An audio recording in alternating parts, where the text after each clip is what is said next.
Hello, Tim from Fair Play Now on the 22nd of April 2022.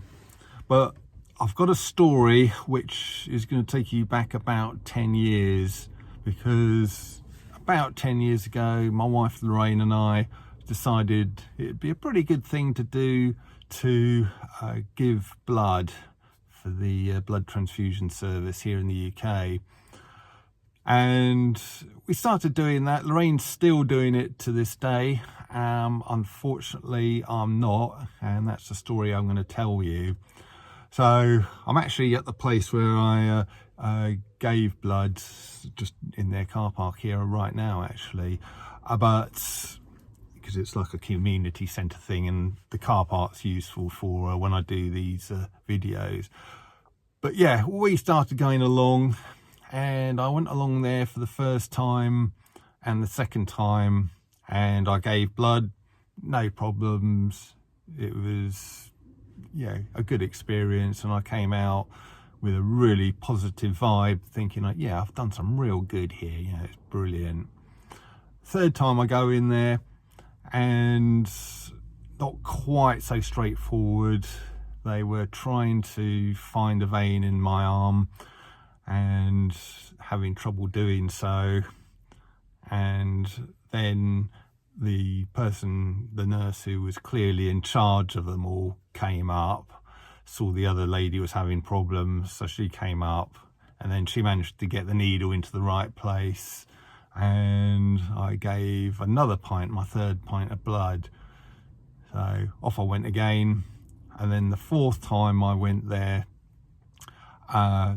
same kind of trouble as the third time, but unfortunately there wasn't a more experienced person on hand, so they were kind of jabbing the needle in and trying to find the vein. Couldn't do it, and they sent me away. They said, sorry, we just can't find a vein, so we can't do it this time around. So I went away, and I was a bit, oh blimey, And then the fifth time I went along, hoping I wouldn't have a repeat of the fourth time.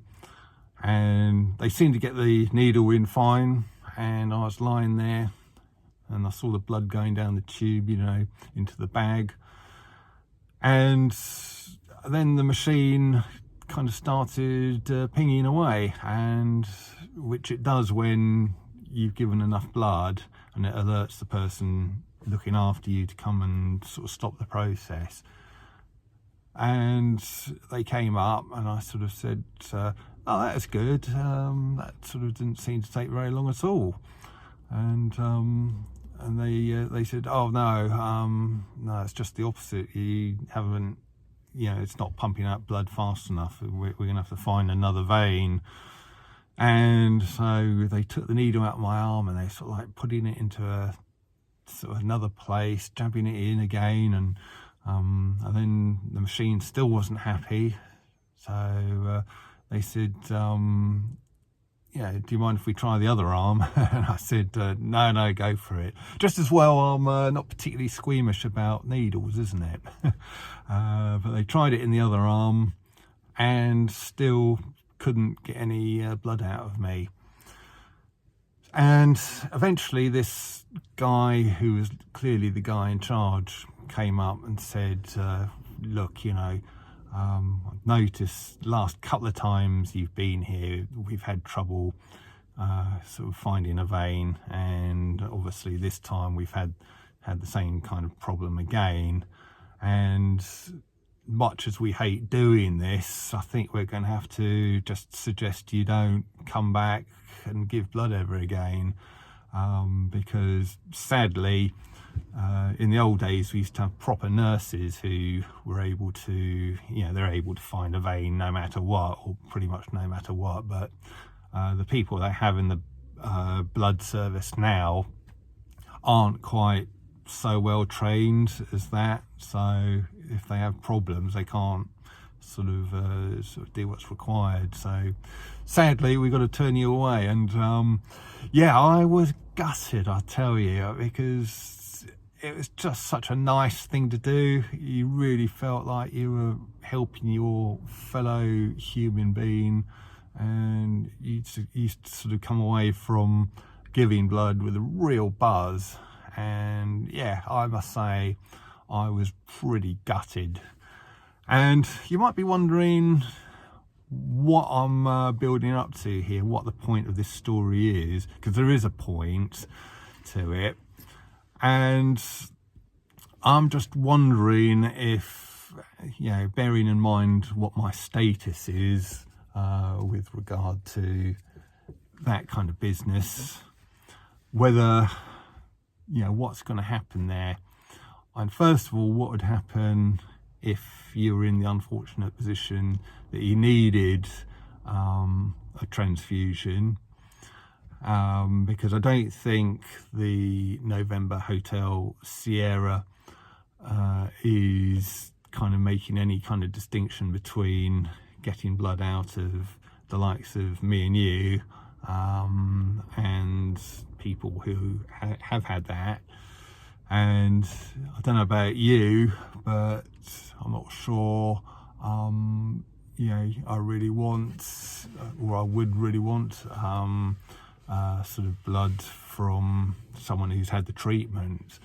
Well, I don't know. It's one of those, I don't know. I have heard concerns along these lines before.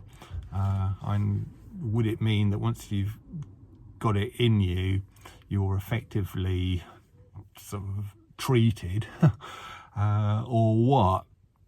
And I think this is going to be one of those things that is going to be talked about more and more as we go forward. And could it be even that the blood from the likes of you and me becomes so valuable that they deem it worthwhile to get kind of properly trained nurses back into places like this to make sure they can get blood out of anyone who believe what we believe, and they're able to get the blood out of them. So yeah, I'm going forward, this is going to be one of those sticky issues. I suppose if you've been in a serious accident and you wake up in hospital and they said, oh yeah, we've had to give you a sort of transfusion, sort of 5 pints of blood or something we've had to put into you. I guess if it's a choice of that or being dead, you're probably not going to be too fussed, unless you've got kind of very strong sort of religious reasons to sort of not want it sort of at all, even if it does mean death. But yeah, and I am sort of thinking along these lines. I have thought these thoughts on and off over the last year.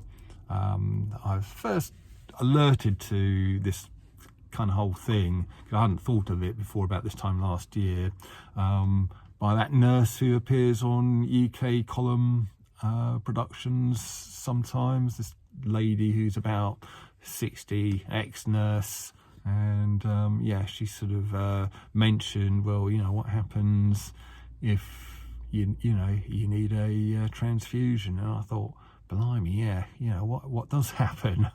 And anyway, just a few thoughts there. It'd be good to see what you think about this issue, this whole transfusion issue. So if you've got any thoughts on it, just leave a do the usual, leave a comment in the comment section below, and it'll be interesting to read. I'll be back tomorrow. Tim from Fair Play Now. Thanks for watching.